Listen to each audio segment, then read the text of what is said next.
Well, Mr. Yarocki. Yep. Those flywheels have numbers in them. Yes, they do. Why have you put those numbers in there? Well, unfortunately, back when the 101s were being made, Indian wasn't consistent on how deep they drilled these recesses or counterbores for the thrust washers. So it's very important to get these connecting rods in the middle of the flywheels. And in order to do that, we've got to know from this surface of the flywheel to this surface, and from this surface to this surface. And you can see this one's 636 deep, this one's 600.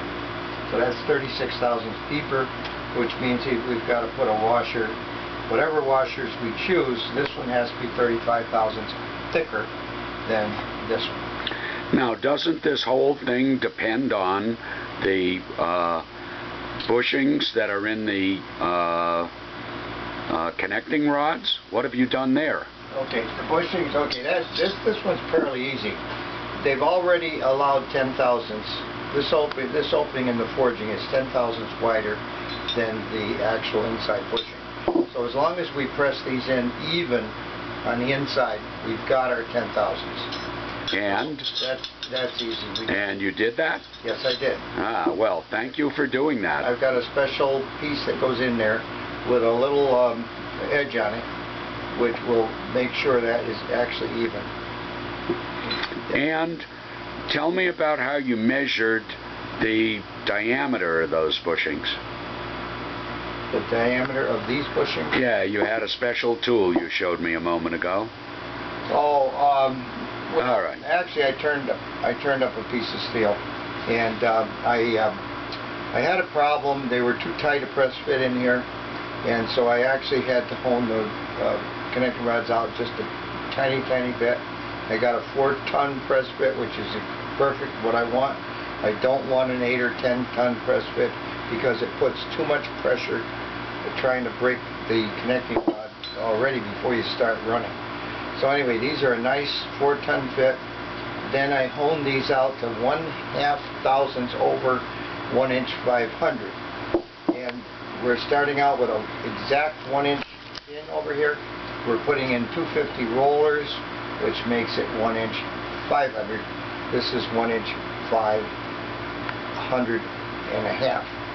Now, no doubt the Indian Motorcycle Company did exactly these same things. Yes, I would hope so.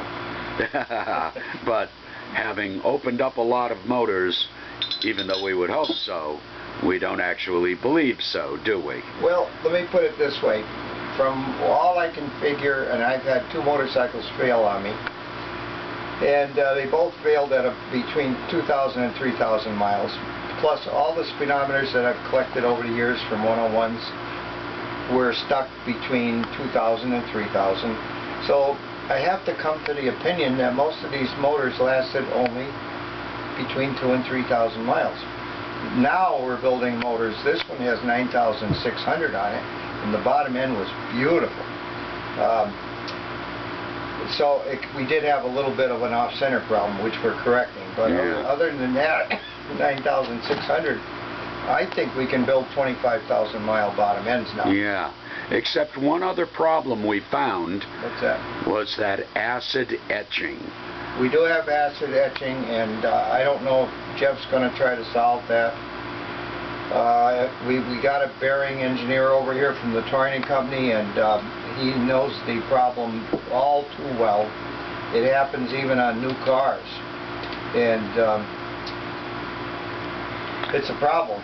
Yeah, so chances are when we're leaving the motorcycle unattended for a couple of weeks, we're going to drain the oil out of the sump and get any acid out that may be in there.